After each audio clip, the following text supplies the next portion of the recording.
आप सभी का श्याम संगीत एकेडमी में स्वागत है। आज हम जानेंगे लक्षण गीत, सरगम गीत, तराना, गजल और भजन का संपूर्ण परिचय। तो आज की इस गहन चर्चा में हम भारतीय गायन शैलियों के एक बहुत ही आकर्षक सफर पे जाने वाले हैं। बिल्कुल। और ये सफर सिर्फ संगीत का नहीं है, बल्कि यह एक बहुत ही बारीक मनोवैज्ञानिक यात्रा है। मतलब एक ऐसी यात्रा जो कड़े अनुशासन या स्वर से शुरू होकर ना पूर्ण साधना और समर्पण तक जाती है। क्या बात है। मतलब अनुशासन से अनुभूति तक की यात्रा। तो अगर हम इस पूरे संगीत के कैनवास को एक विशाल पेड़ की तरह देखें तो कैसा रहेगा? ये बहुत ही सटीक रूपक है। कल्पना कीजिए कि इस पेड़ की जो जड़ें हैं ना, हाँ। वो सरगम और लक्षण गीत हैं, एकदम मजबूत और राग के कड़े नियमों से बंधी हुई। अच्छा। मतलब नींव या जड़ें जो पेड़ को खड़ा रखती हैं। और फिर उस पेड़ का तना या उसकी गति क्या होगी? जो गति और ऊर्जा पेड़ की शाखाओं में दौड़ती है ना, वो तराना है। लय का एकदम उल्लास। अरे वाह। हाँ। और फिर उस पेड़ पर जो खूबसूरत पत्ते और फूल खिलते हैं वो है हमारी गजल और भजन, जहाँ कविता, दर्शन और अभिव्यक्ति पूरी तरह से खिल उठती है। मतलब ये पूरा सफर सच में बहुत दिलचस्प होने वाला है। तो चलिए इसी पेड़ की जड़ों से ही शुरुआत करते हैं। किसी भी विद्यार्थी की जो नींव है वो सरगम और लक्षण गीत से कैसे बनती है? तो जो स्रोत हमारे सामने हैं वो बहुत स्पष्ट रूप से बताते हैं कि सरगम गीत वो रचना है जिसमें ना शब्दों का बिल्कुल भी प्रयोग नहीं होता। बिना शब्दों के, मतलब कोई कहानी या कोई कविता नहीं होती इसमें? बिल्कुल नहीं। इसमें केवल शुद्ध राग के जो स्वर होते हैं ना, जैसे सारे गामा, बस उनका ही उपयोग होता है। अच्छा, तो फिर मेरा एक सवाल है, बिना शब्दों के कोई गीत कैसे हो सकता है? मतलब इसका फायदा क्या है? इसे समझने के लिए ना हमें गले की शारीरिक बनावट और दिमाग के तालमेल को देखना होगा। सरगम गीत का जो मुख्य उद्देश्य है वो प्रारंभिक विद्यार्थियों के गले को राग के प्रवाह और चलन में ढालना है। मैं समझ रही हूँ। मतलब जब कोई नया गाना शुरू करता है ना, तो उसका गला स्वरों के बीच की दूरी को नहीं समझता। सा से प तक जाने में कितनी दूरी है ये दिमाग को तो पता है, लेकिन गले की मांसपेशियों को नहीं। तो मतलब ये गले की मांसपेशियों की एक तरह से ट्रेनिंग है। जैसे जिम में भारी वजन उठाने से पहले हम वार्म अप करते हैं या मसल मेमोरी बनाते हैं। एकदम सटीक तुलना की आपने। सरगम गीत गाकर विद्यार्थी असल में अपने कंठ की मसल मेमोरी ही विकसित कर रहा होता है। अरे वाह। वो बार बार शुद्ध स्वरों को गाकर अपने गले को ना उस विशिष्ट राग के सांचे में ढाल लेता है। और जब गले को इसकी आदत पड़ जाती है तब जाकर उसमें शब्द डाले जाते हैं। ओके। तो सरगम गीत एक तरह से गले के लिए वोकल पुशअप्स हो गए। लेकिन फिर ये लक्षण गीत क्या भला है? स्रोत में इसे राग का संगीतमय मानचित्र या मैप कहा गया है। हाँ, क्योंकि हर राग का अपना एक अलग व्यक्तित्व होता है ना, हम्म उसका अपना एक सख्त संविधान होता है। संविधान मतलब कैसे नियम? जैसे कौन सा स्वर राग में सबसे ज्यादा लगेगा, कौन सा बिल्कुल वर्जित है या नहीं लगेगा, और राग को गाने का सही समय क्या है। अच्छा, सुबह गाना है या रात को? बिल्कुल। तो लक्षण गीत एक ऐसी रचना है जिसके काव्यात्मक शब्दों में ही ना उस राग के ये सारे नियम और लक्षण छिपे होते हैं। लेकिन एक मिनट, नियमों को गाने की क्या जरूरत है? मतलब अगर मुझे नियम याद करने हैं तो मैं सीधे किताब खोलकर पढ़ सकती हूँ ना। उसे गीत में पिरोने का क्या तुक है? यही तो हमारी भारतीय शिक्षा पद्धति की सबसे बड़ी खूबी रही है, जिसे श्रुति परंपरा कहते हैं। स्रोत में पंडित विष्णु नारायण भातखंडे जी का विशेष उल्लेख है। जिन्होंने संगीत शिक्षा में बहुत योगदान दिया है। जी। उन्होंने इस बात को समझा कि संगीत कोई लिखित विधा नहीं है, बल्कि यह एक प्रदर्शन कला है। सही बात है, मंच पर गाते हुए तो कोई किताब नहीं खोल सकता ना। एकदम सही। तो जब नियम ही गीत के बोल बन जाते हैं ना, तो आप बस गाना गाते हैं और अनजाने में ही आपको उस राग का पूरा व्याकरण याद हो जाता है। ये तो बहुत ही स्मार्ट तरीका है। स्रोत में इस व्याकरण के कुछ तकनीकी शब्द भी दिए गए हैं, जैसे वादी संवादी गायन, समय वर्जित स्वर और जाति। रुकिए, मुझे यहाँ थोड़ा स्पष्टीकरण चाहिए। जी बिल्कुल, पूछिए। ये जाति क्या होती है? स्रोत में संपूर्ण, शाडव और ऑडव लिखा है। संपूर्ण तो समझ में आता है कि सारे स्वर होंगे, लेकिन ये शाडव और ऑडव क्या है? ऐसे बहुत सरल गणित की तरह देखिए। भारतीय संगीत में एक सप्तक में 7 शुद्ध स्वर होते हैं ना, तो जिस राग में ऊपर जाते और नीचे आते समय सातों स्वर लगते हैं, उसकी जाति संपूर्ण कहलाती है। सात मतलब संपूर्ण? हाँ, लेकिन संगीत में वैरायटी लाने के लिए ना कभी कभी कुछ स्वर हटा दिए जाते हैं। तो अगर किसी राग में केवल 6 स्वर लगते हैं, मतलब एक स्वर वर्जित होता है, तो उसे शाडव कहते हैं। संस्कृत में षट का मतलब 6 होता है। अच्छा, और अगर किसी राग में सिर्फ 5 स्वर लग रहे हो तो वो ऑडव जाति का राग होता है। ओ, अब समझ में आया। 7 मतलब संपूर्ण, 6 मतलब शाडव और 5 मतलब औडव। और ये वादी संवादी क्या होते हैं? वादी स्वर राग का राजा होता है।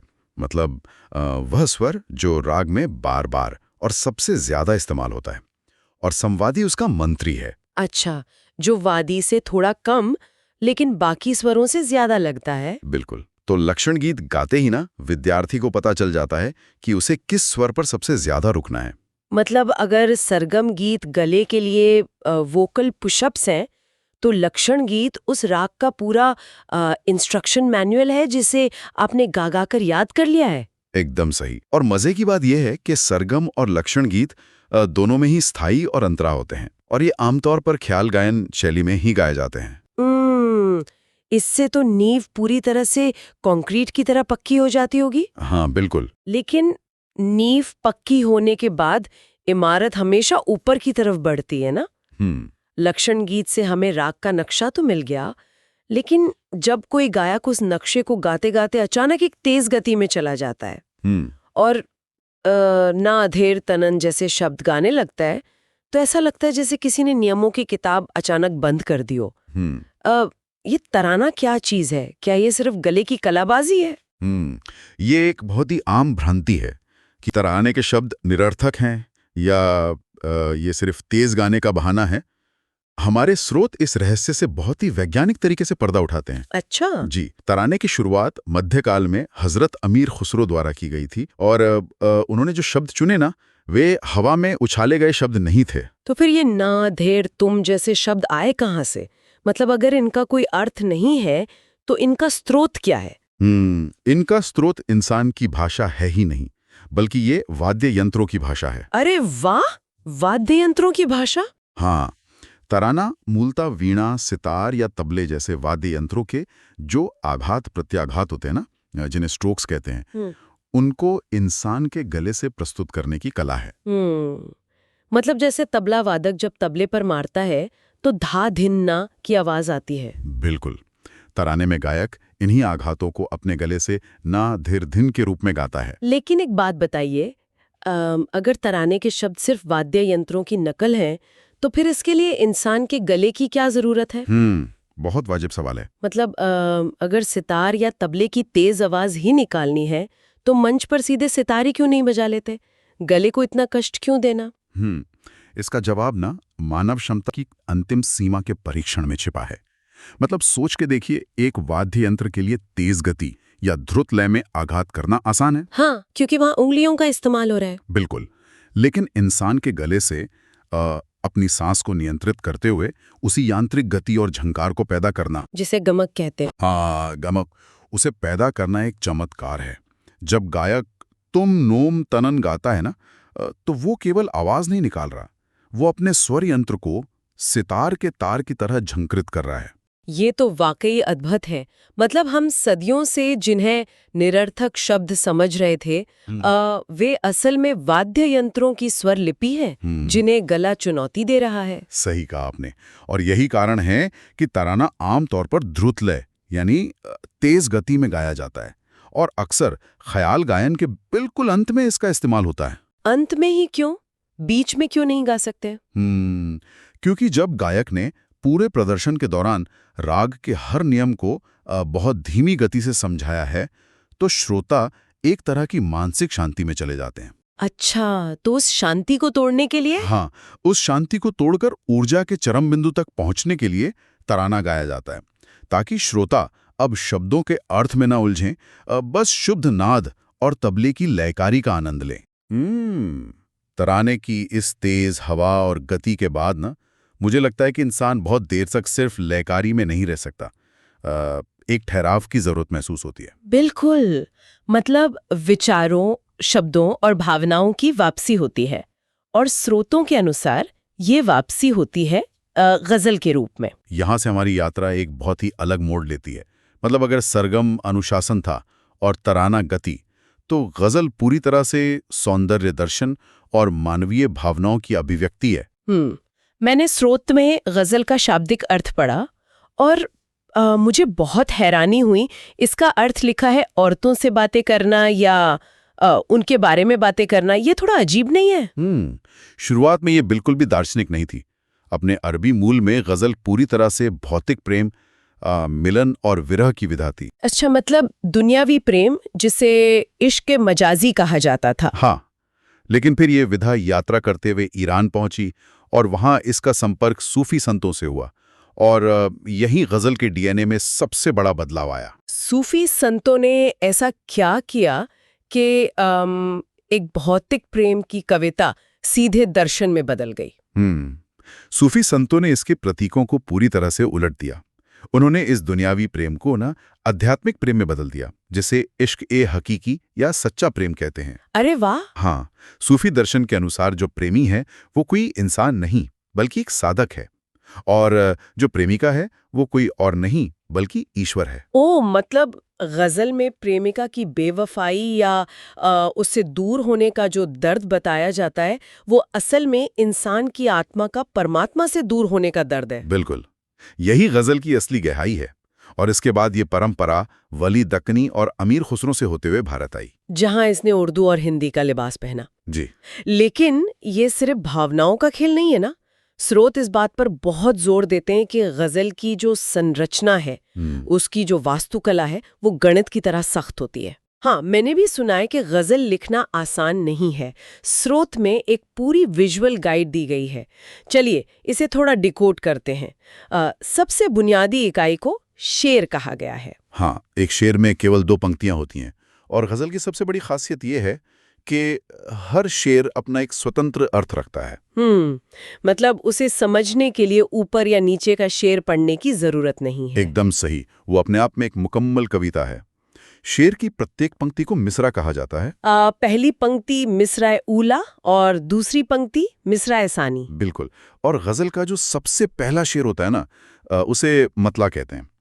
अरबी में मतला का मतलब है उदय होना। अच्छा, जैसे सूरज का उदय। हाँ, मतला की पहचान ये है कि इसके दोनों मिसरों में तुकबंदी होती है।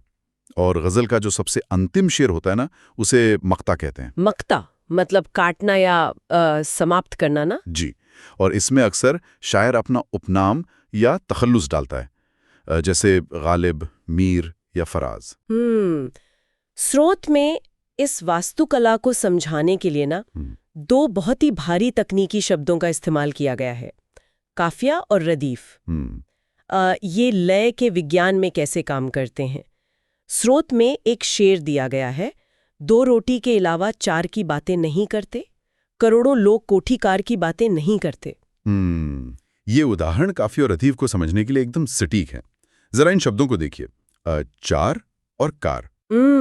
ये वो शब्द हैं जो आपस में तुक मिला रहे हैं। हाँ, राइमिंग वर्ड्स, इन्हें काफिया कहा जाता है। काफिया हर शेर में बदलता है, जैसे अगले शेर में पार या यार हो सकता है। अच्छा, और रदीफ क्या है? काफिया के ठीक बाद जो शब्द समूह बार बार स्थिर रूप से दोहराया जा रहा है ना, की बातें नहीं करते। बिल्कुल, उसे रदीफ कहते हैं। रदीफ कभी नहीं बदलता, वो पूरी गजल में शुरू से अंत तक एक ही रहता है। ये वास्तुकला सच में अद्भुत है। मतलब एक तरफ तो हर शेर अपने आप में एक स्वतंत्र कहानी है, वो पूरी तरह आजाद है। लेकिन दूसरी तरफ ये जो काफिया और रदीफ का सिस्टम है ना, ये उन अलग अलग मोतियों को एक ही धागे में पिरोकर रखता है। ये आजादी भी दे रहा है और नियम में भी बांध रहा है। इसी विरोधाभास में गजल की खूबसूरती छिपी है। ये दिमाग और दिल दोनों का बेहतरीन तालमेल है। लेकिन गजल की इस सख्त वास्तुकला और दर्शन के बाद ना, क्या इस संगीत यात्रा में कोई ऐसा मुकाम भी आता है जहां ये सारे नियम, सारी दीवारें गिर जाती हैं? बिल्कुल आता है, और वो मुकाम है इस यात्रा का आखिरी पड़ाव, भजन। मतलब जहां बुद्धि पीछे छूट जाती है। हाँ, ये वो जगह है जहां कला सिर्फ प्रदर्शन नहीं रहती, वो ईश्वर से सीधा संवाद बन जाती है। स्रोतों के अनुसार भजन मुख्य रूप से मध्यकालीन भक्ति आंदोलन से उत्पन्न शैली है। अच्छा, मतलब मीराबाई, सूरदास, कबीर और तुलसीदास जैसे रचनाकारों की शैली। बिल्कुल, इन्होंने इसे घर घर तक पहुंचाया। इसे किसी देवी या देवता की स्तुति और उपासना के लिए गाया जाता है। क्या है, क्या इसमें राग नहीं होते? राग तो होते हैं, लेकिन ना उनका उद्देश्य बदल जाता है। सरगम या ख्याल में आपको व्याकरण का कड़ाई से पालन करना पड़ता है। मतलब अगर वादी स्वर की जगह कोई और स्वर लग गया तो वो गलती है। हाँ, लेकिन भजन में इन नियमों से कहीं अधिक जोर ना भाव या डिवोशन पर होता है। अरे वाह! यहाँ कोई जज या उस्ताद ये नहीं देख रहा कि आपने सांस सही लगाया या नहीं। यहाँ माना जाता है कि ईश्वर सिर्फ आपके हृदय की पुकार सुन रहा है। व्याकरण टूट भी जाए तो भाव नहीं टूटना चाहिए। और शायद यही कारण है कि इसकी भाषा भी इतनी सरल रखी गई। मतलब गजल की तरह इसमें भारी भरकम फारसी या उर्दू के शब्दों की जरूरत नहीं पड़ती। एकदम सही। भजन आम जनता के लिए था ना, इसलिए इसमें हिंदी, अवधी, ब्रज या अन्य क्षेत्रीय भाषाओं का बहुत ही सहज प्रयोग होता है। और एक और बड़ा अंतर इसकी सामूहिकता है। ख्याल या तराना अक्सर एक सोलो प्रदर्शन होता है जहां गायक अपना चमत्कार दिखाता है। अच्छा, और भजन सामूहिक होता है? जी, भजन अक्सर कीर्तन के रूप में ना मंजीरा, ढोलक और हारमोनियम के साथ सामूहिक रूप से गाया जाता है। या अहंकार को छोड़कर पूरे समुदाय का समर्पण है। इस पूरी चर्चा को देखकर मेरे मन में एक विचार आ रहा है। श्रोत के अंत में एक महातुलना दी गई है। चलिए उसे उसी पेड़ वाले रूप में बांधने की कोशिश करते हैं। हाँ, ये बहुत ही अच्छा रहेगा। तो अगर ये शास्त्रीय संगीत एक पेड़ है तो इसकी जमीन के नीचे गहरी जाती जड़ें हैं। सरगम और लक्षण गीत, राग के कड़े नियम जो शायद बाहर से आकर्षक न दिखें, लेकिन उनके बिना पेड़ खड़ा नहीं रह सकता। एकदम सही। और जब जड़ें मजबूत हो जाती हैं तो पेड़ शाखाओं के रूप में ऊपर उठता है। उसमें जो हवा के साथ गति दौड़ती है वो है तराना। और फिर उस पेड़ पर जो खूबसूरत पत्ते और फूल खिलते हैं वो है गजल, जो सौंदर्य और मानवीय दर्शन का प्रतीक है। और अंत में उस पेड़ पर जो सबसे ऊंचा फल लगता है, जो पककर खुद ही जमीन पर गिर जाता है पूर्ण समर्पण के साथ, वो है भजन। ये संश्लेषण बिल्कुल सटीक है। स्रोत भी यही बताते हैं। सरगम का तत्व है स्वर, लक्षण गीत का तत्व है नियम, तराने का तत्व है लय, और गजल का तत्व है कविता, और भजन का तत्व है भाव। बिल्कुल। जरा सोचिए, क्या भारतीय संगीत की ये पूरी यात्रा हमारे अपने जीवन की यात्रा के एकदम समान नहीं है? मतलब बचपन में हमें कड़े नियम सिखाए जाते हैं। हाँ, सरगम और लक्षण गीत की तरह। और युवावस्था में हमारे अंदर बेतहाशा ऊर्जा और गति होती है, तराने जैसी। फिर जब हम परिपक्व होते हैं तो हम जीवन के अर्थ और दर्शन को समझते हैं, जैसे गजल। क्या बात है। और जीवन के अंतिम पड़ाव में हम अपने सारे अहंकार और ज्ञान को छोड़कर ना ईश्वर के प्रति पूर्ण समर्पण कर देते हैं भजन की तरह। इसका मतलब है कि एक सच्चा साधक वही है जो इन सभी अवस्थाओं को आत्मसात करे। ये निष्कर्ष बहुत ही गहरा है। भारतीय संगीत में पूर्णता किसी एक शैली तक सीमित नहीं है। आपको जड़ों से लेकर फल तक की पूरी यात्रा करनी पड़ती है। ये सफर सच में सिर्फ संगीत का नहीं बल्कि मानव चेतना का सफर था। चैनल को लाइक और सब्सक्राइब जरूर करें और हमारे साथ अपनी तैयारी करते रहें। धन्यवाद।